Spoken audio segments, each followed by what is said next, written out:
Bueno, tengan buenas tardes, doctores encargados del Departamento de Fisiología y Bioquímica. Este día, el grupo 4, les estaremos hablando sobre el transporte de membrana. Y los expositores o representantes del grupo eh, serán Alejandro Miranda, Helen Martínez y su servidor Oscar Ordóñez. Así que, primeramente, vamos a hablar sobre la composición de la membrana celular. Es importante conocerla, ya que es la base de todo lo que vamos a estar hablando posteriormente. La membrana está compuesta por lípidos y proteínas. Esa es su composición básica. Son lípidos y proteínas y en la parte lipídica de la membrana está formada por una película bimolecular que le da la estructura y constituye una barrera que impide el paso de sustancias hidrosolubles. Aquí podemos ver cómo es que la membrana se protege y ahí en el GIF pueden observar un poco sobre esta membrana de la que hablamos. Las proteínas de la membrana están suspendidas en forma individual o también se pueden encontrar en grupos dentro de la membrana de la estructura lipídica, formando canales por los cuales entran células en forma selectiva. Más adelante vamos a ahondar mucho más en cuanto a este transporte. Ahora vamos a hablar sobre el gradiente electroquímico de la membrana. ¿Y qué es el gradiente electroquímico? Un gradiente electroquímico es un gradiente de potencial electroquímico que por lo general es para un ion que puede moverse a través de una membrana. El gradiente consta de dos partes. La primera es el potencial eléctrico y el segundo es una diferencia de concentración de productos químicos a través de la membrana. A esto también se le conoce como concentración química. Ahí se puede observar un esquema donde podemos observar el líquido intracelular y el extracelular. Y vemos que hay una carga neta negativa en el líquido intracelular, mientras que en el líquido extracelular hay una carga neta positiva. Más adelante vamos a ver a qué se debe la diferencia de cargas y esencialmente la diferencia de cargas es la que produce el potencial eléctrico. Ahora, hablando más a fondo sobre el gradiente electroquímico de la membrana, las propiedades de transporte y permeabilidad a través de las membranas implican la aparición de una distribución asimétrica de iones a uno y otro lado de la membrana celular y una diferencia en la composición de líquido extracelular y líquido intracelular. Esto posibilita la aparición de un gradiente químico, la diferencia de la formación del líquido extracelular y el intracelular. Pero además crea una diferencia de cargas eléctricas en el interior de la célula y en el fluido que lo rodea, generando un gradiente eléctrico. Y ahí podemos ver las diferentes composiciones del líquido intracelular y el extracelular. Observamos que en el líquido intracelular se encuentran en su mayor parte potasio, mientras que en el líquido extracelular se encuentra sodio. Ahora, la composición de los líquidos corporales en el mantenimiento del gradiente eléctrico. Los líquidos corporales cobran gran relevancia a la hora de lograr un mantenimiento en el gradiente eléctrico, ya que para lograr un gradiente eléctrico, los líquidos corporales, líquido extracelular e intracelular, deben permanecer en niveles indicados. De lo contrario, no habrá lugar a la diferencia de cargas que producen el gradiente eléctrico y tampoco habrá lugar a la concentración química y por lo tanto no se dará el gradiente electroquímico. Y aquí vemos un enunciado que nos ayuda a comprender más todo esto. Las proteínas y los grupos fosfatos le dan carga negativa a la célula en su parte interna, mientras que afuera hay una carga positiva debido a la carga neta del líquido extracelular. Y también como factor que le da carga positiva al líquido extracelular, podemos destacar que es la presencia de sodio, dando lugar al gradiente eléctrico, como decíamos. Y ahora vamos a hablar sobre la ósmosis. ¿Y qué es la ósmosis?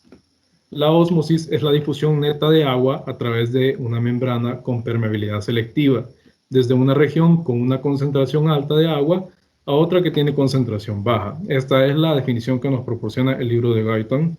Y con esta definición podemos inferir que tal comportamiento supone una difusión simple a través de la membrana sin un gasto de energía. Y ahí está esquematizado con una flecha azul el proceso de ósmosis y que también da lugar a la difusión simple. Vamos a hablar sobre la presión hidrostática. Y La presión hidrostática podemos definirla como la presión ejercida sobre un cuerpo sumergido en un fluido. Este concepto está íntimamente relacionado con el de ósmosis, ya que esencialmente la presión osmótica es una presión hidrostática, la cual detiene un flujo de solvente a través de la membrana semipermeable. Y ahora vamos a ver un esquema que podemos entender mejor todo lo de presión osmótica. Esta se encarga de separar dos disoluciones de diferente concentración, generando así una especie de presión a cada lado de la membrana. En la primera figura podemos observar que se encuentra el solvente puro, la solución, una membrana semipermeable y un movimiento neto de solvente. En la segunda figura vemos la presión osmótica actuando, ya que el solvente puro se ha movido a través de la membrana semipermeable. Y precisamente a lo que ayuda la presión osmótica es que previene que haya un incremento muy excesivo de volumen. Y ahí vemos cómo se nivela gracias a la presión osmótica precisamente.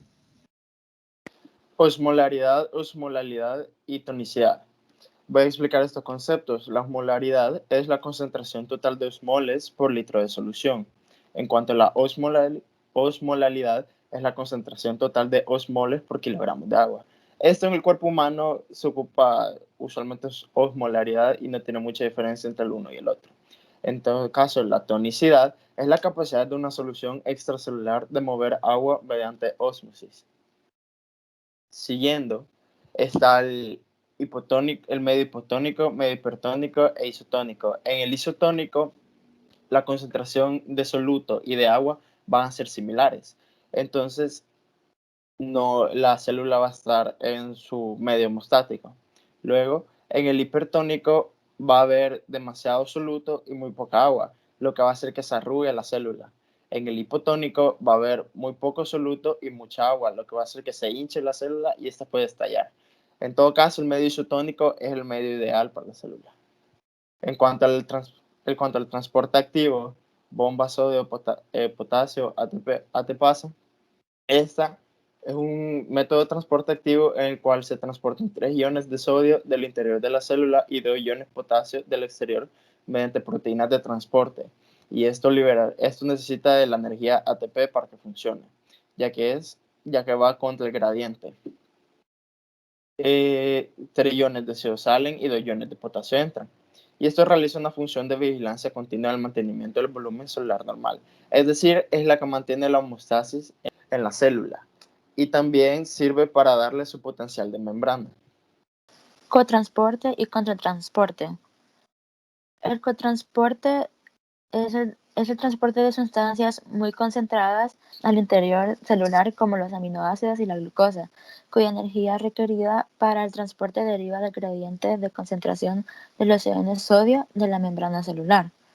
Y luego tenemos también lo que es el contratransporte, que es cuando el ion sodio se une a la proteína transportadora en la cara externa de la membrana celular, mientras que la sustancia que va a ser contratransportada se coloca en la cara interna de la membrana.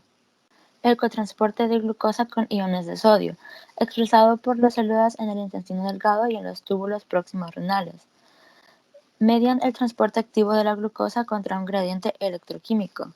Es una proteína que tiene 2 puntos de unión en su cara externa para la glucosa y el sodio, y se produce un movimiento de sodio al interior hasta que la glucosa se una. En esta imagen podemos observar cómo está lo que es el ion de sodio y el ion de glucosa. Estos se van a unir sus respectivas caras, en las que cuando ya están unidas van a poder ingresar a la membrana. Cotransporte de aminoácidos con iones de sodio. En esto sucede algo muy parecido al ejemplo anterior, expresado por las células en el intestino delgado y en los túbulos próximos renales. Grupo de proteínas diferentes, pero igualmente tiene 2 puntos de unión en su cara externa para el aminoácido y el sodio. En este ejemplo podemos observar que la glucosa y los aminoácidos son cotransportados con iones de sodio en el epitelio intestinal. El cotransportador de la glucosa, CGLT1, facilita la absorción de glucosa y sodio, mientras que la absorción del aminoácido ocurre en las células epiteliales con la ayuda de transportadores específicos. con transporte de iones cloruro, yoduro, hierro y borato. Cuando el sodio se transporta al exterior de la célula, se establece el gradiente de concentración, la cual tiene energía por el exceso de sodio en el exterior de la membrana. Y gracias a esta energía del sodio permite arrastrar otras sustancias por medio de la membrana. Este sodio se va a apoyar de una diferente proteína transportadora, la cual lo va a ayudar a transportar los demás elementos al interior de la membrana. Contratransporte sodio-calcio. Se produce a través de todas o casi todas las membranas celulares en el que los iones sodio se muevan al interior y los iones calcio al exterior, ambos unidos a la misma proteína transportadora. En este ejemplo podemos ver cómo está el ion de sodio y el ion de calcio. Estos se van a unir a sus respectivas caras. Luego, para poder el sodio ingresar y el calcio salir, se hace un intercambio de sodio y calcio en la membrana citoplasmática. El contratransporte de sodio e hidrógeno se produce en los túbulos proximales de los riñones, en los que los iones sodio se desplazan desde la luz del túbulo hacia el interior de la célula tubular, mientras los iones hidrógenos son contratransportados a la luz tubular.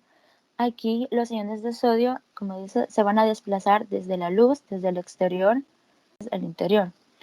Este contratransporte puede ser eficaz para el control de ion hidrógeno en los líquidos corporales. Podemos observar desde el sodio, el calcio y el sodio y el hidrógeno, que tiene una manera de trabajar muy parecida. Ahora, el soluto, solvente y solución fisiológica. El soluto es una sustancia líquida, gaseosa o sólida que se disuelve en un solvente. Esta está en una cantidad menor.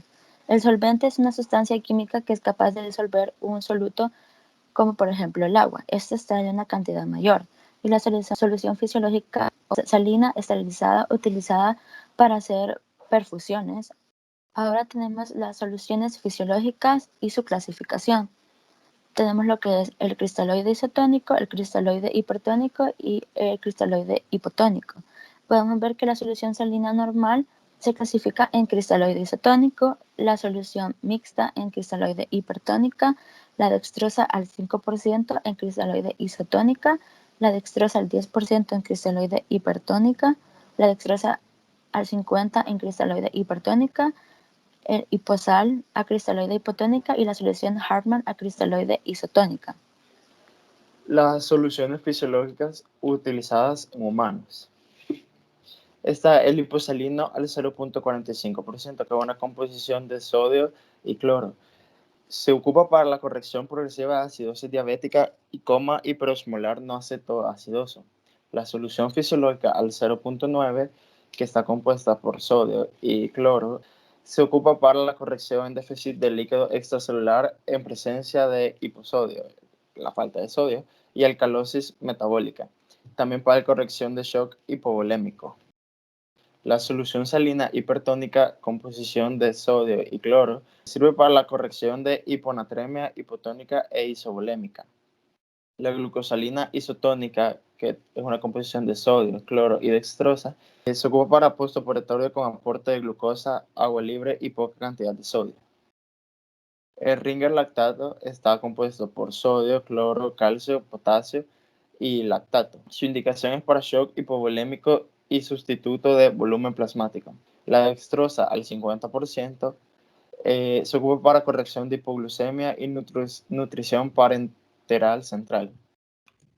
Y bueno, ya para ir terminando, esta fue la bibliografía que utilizamos, nuestras principales fuentes de consulta, que fueron el libro de Guyton y Hall, que es el Tratado de Fisiología, la 13ª edición, los capítulos 4 y 5, que precisamente nos hablan sobre la membrana. Y también utilizamos el Harper Bioquímica Ilustrada, 19ª edición, más específicamente el capítulo 40, que también nos habla sobre los movimientos a través de la membrana. Y esperemos que esta presentación haya sido de su agrado. Aquí terminamos. Muchas gracias.